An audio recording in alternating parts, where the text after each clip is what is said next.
जय श्री कृष्णा। आज हम सुनेंगे सावन माह की पूर्णिमा व्रत कथा। द्वापर युग में एक समय की बात है। यशोदा माता ने श्री कृष्ण से कहा कि हे कृष्ण, तुम सारे संसार के उत्पन्न करता, पोषण तथा संहार करता हो। आज तुम मुझे कोई ऐसा व्रत बताओ जिसके करने से मृत्यु लोक में स्त्रियों को विधवा होने का भय न रहे तथा यह व्रत सभी मनुष्यों की मनोकामना को पूर्ण करने वाला हो। श्री कृष्ण कहने लगे, हे माता, तुमने अति सुंदर प्रश्न किया है। मैं तुमसे ऐसे ही एक व्रत को सविस्तार कहता हूँ। सौभाग्य की प्राप्ति के लिए स्त्रियों को द्वात्रिशत अर्थात 32 पूर्णिमाओं का व्रत करना चाहिए। इस व्रत को करने से स्त्रियों को सौभाग्य संपत्ति मिलती है। यह व्रत अचल सौभाग्य को देने वाला और भगवान शंकर के प्रति मनुष्य मात्र की भक्ति को बढ़ाने वाला है। यशोदा जी कहने लगी, हे कृष्ण, सबसे पहले इस व्रत को मृत्यु लोक में किसने किया था? इसके विषय में तुम मुझे विस्तार पूर्वक कहो। तब श्री कृष्ण कहने लगे कि इस भूमंडल पर एक अत्यंत प्रसिद्ध राजा चंद्रहास से पालित अनेक प्रकार के रत्नों से परिपूर्ण कातिका नाम की एक नगरी थी। वहाँ धनेश्वर नाम का एक ब्राह्मण रहता था और इसकी स्त्री अति सुशील और रूपवती थी। दोनों ही उस नगरी में बड़े प्रेम से रहते थे। घर में धन और धान्य की कोई कमी नहीं थी। उनको एक बड़ा दुख था कि उनके कोई संतान नहीं थी, जिस वजह से वह दोनों बहुत दुखी रहते थे।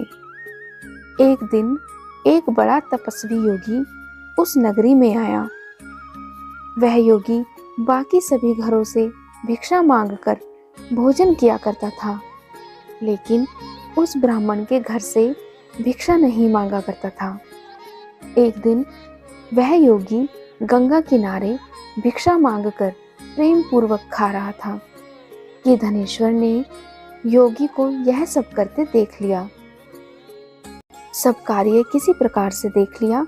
अपनी भिक्षा अनादर से दुखी होकर धनेश्वर योगी से बोले कि आप सभी घरों से भिक्षा लेते हैं, परंतु मेरे घर की भिक्षा आप कभी नहीं लेते। इसका क्या कारण है? तब योगी कहने लगे कि आपके धर्म हमें इस बात की आज्ञा नहीं देते, क्योंकि अभी आप गृहस्थ जीवन में एक सुख से वंचित हैं।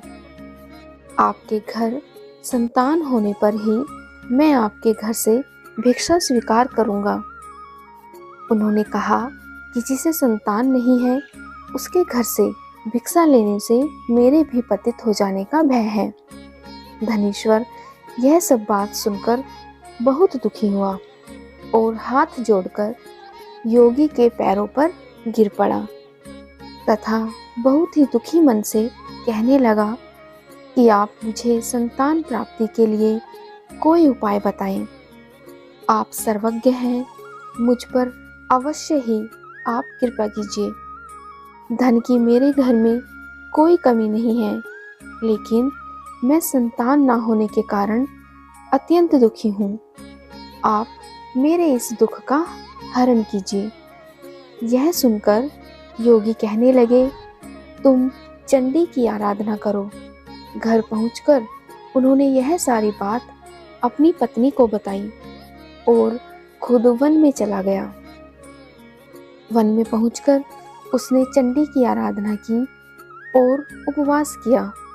चंडी ने 16 दिन उसको सपने में दर्शन दिए और कहा कि हे धनेश्वर, जा, तेरे पुत्र होगा, लेकिन उसकी आयु सिर्फ 16 वर्ष की होगी।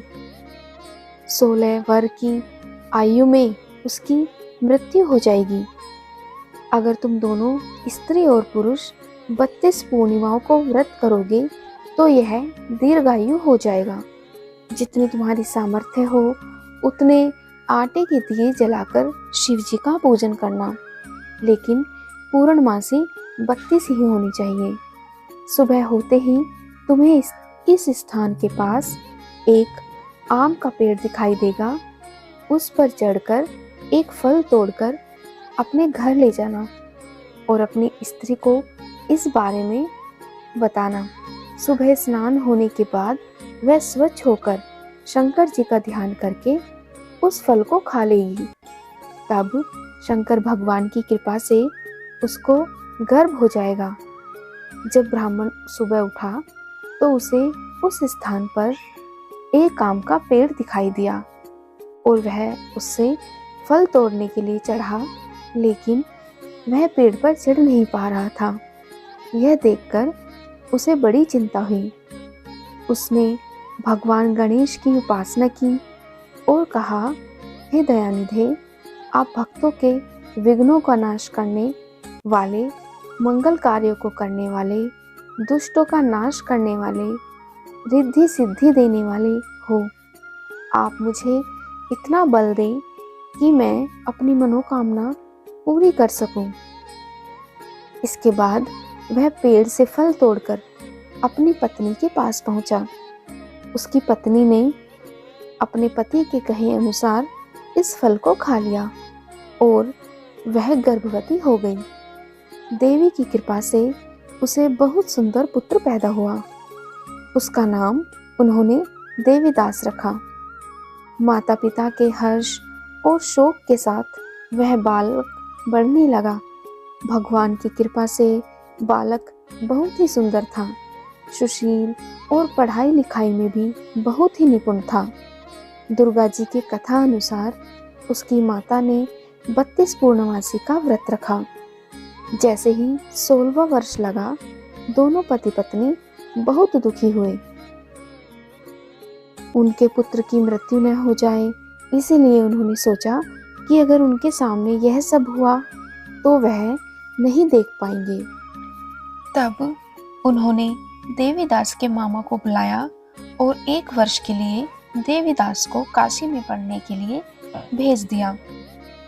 देवीदास अपने मामा के साथ एक घोड़े पर सवार होकर चल दिया। उसके मामा को यह बात पता नहीं थी। दोनों पति पत्नी में से 32 पूर्णमासी का व्रत किया था। दूसरी तरफ मामा और भांजा दोनों रात गुजारने के लिए रास्ते में एक गांव में रुके। उस दिन उस गांव में ब्राह्मण की कन्या का विवाह होने वाला था। जिस धर्मशाला में वर और बाराती के बाकी लोग और मामा रुके हुए थे, उसी धर्मशाला में कन्या को तेल आदि चढ़ाने के बाद जब लग्न का समय आया तो वर की तबीयत खराब हो गई। वर के पिता ने अपने परिवार वालों से विचार विमर्श करके कहा कि यह देवीदास मेरे पुत्र जैसा ही है, मैं इसके साथ लगन करा दूं और बाद में बाकी सारे काम मेरे बेटे के साथ पूरे हो जाएंगे। ऐसे कहने के बाद वर के पिता देवीदास को मांगने के लिए उसके मामा के पास गए और उन्होंने सारी बात बताई। मामा ने कहा कि कन्यादान में जो कुछ भी मिलेगा वो हमें दे दिया जाए। वर के पिता ने बात स्वीकार कर ली। इसके बाद देवीदास का विवाह कन्या के साथ संपन्न हो गया और वह अपनी पत्नी के साथ भोजन नहीं कर सका और मन में विचार करने लगा कि न जाने यह किसकी पत्नी होगी। यह सोचकर उसकी आंखों में आंसू आ गए। तब वधू ने पूछा कि क्या बात है, आप उदास क्यों हैं? फिर उसने सारी बातें अपनी पत्नी को बता दी। तब कन्या कहने लगी कि यह भ्रम विवाद के विपरीत है। आप ही मेरे पति हैं, मैं आपकी ही पत्नी रहूंगी, किसी अन्य की कभी नहीं। तब देवीदास ने कहा कि ऐसा मत करिए, क्योंकि मेरी आयु बहुत कम है, मेरे बाद आपका क्या होगा। लेकिन उसकी पत्नी नहीं मानी और बोली, स्वामी आप भोजन कीजिए। दोनों रात में सोने के लिए चले गए। सुबह देवीदास ने पत्नी को 4 नगों से जड़ी एक अंगूठी दी और एक रुमाल दिया और बोला कि हे प्रिय, इसे लो और संकेत समझकर स्थिर चित्त हो जाओ। मेरे मरण और जीवन जानने के लिए एक पुष्प वाटिका बना लो, उसमें सुगंधी वाली एक नवमल्लिका लगा लो, उसको प्रतिदिन जल से सींचा करो और आनंद के साथ खेलो कूदो। जिस समय और जिस दिन मेरा प्राणांत होगा, उस दिन यह फूल सूख जाएंगे। जब यह फिर से हरे हो जाएं, तो जान लेना मैं जीवित हूँ। यह समझाकर वह वहाँ से चला गया। इसके बाद जब वर और बाकी बाराती मंडप में आए, तो कन्या ने उसे देखकर कहा कि ये मेरा पति नहीं है। मेरा पति वह है जिनके साथ रात में मेरी बात हुई थी। इसके साथ मेरा विवाह नहीं हुआ है। मगर यह वही है, तो यह सब बताएं कि मैंने इसको क्या दिया है। साथ ही कन्यादान के समय जो आभूषण मिले उन्हें दिखाए। कन्या की ये सारी बातें सुनकर सब कहने लगे कि यह तो बारात का अपमान है, और बारात अपमानित होकर लौट गई। आगे भगवान कृष्ण बोले, हे माता, इस प्रकार देवीदास काशी चला गया। कुछ समय बीत गया तो एक सर्प उसको डसने के लिए वहां आया, लेकिन वह उसको काट नहीं पाया, क्योंकि उसकी माता ने पहले ही 32 पूर्णिमा का व्रत कर लिया था। इसके बाद खुद काल वहां पहुंचा। भगवान की कृपा से तभी वहां माता पार्वती और भगवान गणेश आ गए। देवीदास को मूर्छित दशा में देखकर माता पार्वती ने भगवान शिव से प्रार्थना की कि महाराज, इस बालक की माता ने पहले ही 32 पूर्णिमा के व्रत कर लिए हैं, आप इसको प्राण दें। भगवान शिव ने माता पार्वती के कहने पर उसे प्राणदान दे दिया। उधर उसकी पत्नी उसके काल की प्रतीक्षा कर रही थी। उसकी पत्नी ने जाकर देखा कि पुष्प और पत्र दोनों ही नहीं हैं। उसने देखा कि पुष्प वाटिका फिर से हरी हो गई है, तो वह समझ गई कि उसका पति जीवित है। इसके बाद वह बहुत ही प्रसन्न होकर अपने पिता से कहने लगी कि मेरे पति जीवित हैं, उनको ढूंढिए। जब 16वां वर्ष व्यतीत हो गया, तो देवीदास भी अपने मामा के साथ काशी चल दिया। इधर उसकी पत्नी के परिवार वाले उन्हें ढूंढने के लिए जा ही रहे थे कि उन्होंने देखा कि उसका देवीदास और उसका मामा उधर ही आ रहे थे। उन्हें देखकर उसके ससुर बहुत प्रसन्न हुए और उसे अपने घर ले आए। वहाँ सारा गांव इकट्ठा हो गया और कन्या ने भी उसे पहचान लिया। देवीदास ने इसके बाद अपनी पत्नी और मामा को लेकर वहाँ से विदा हुआ। उसके ससुर ने भी उसे बहुत दान दहेज दिया। जब वह अपने घर की तरफ चल रहा था, तो उसके माता पिता को लोगों ने खबर दी कि तुम्हारा पुत्र देवीदास अपनी पत्नी और मामा के साथ आ रहा है।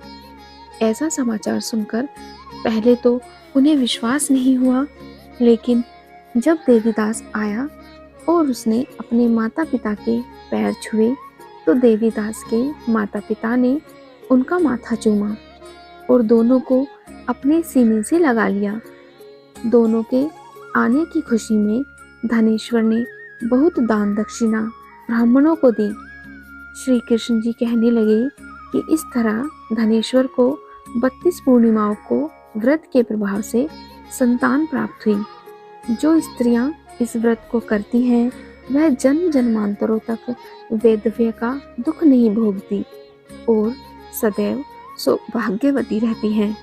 यह मेरा वचन है। यह व्रत संतान देने वाला और सभी मनोकामनाओं को पूर्ण करने वाला है। जय श्री कृष्ण।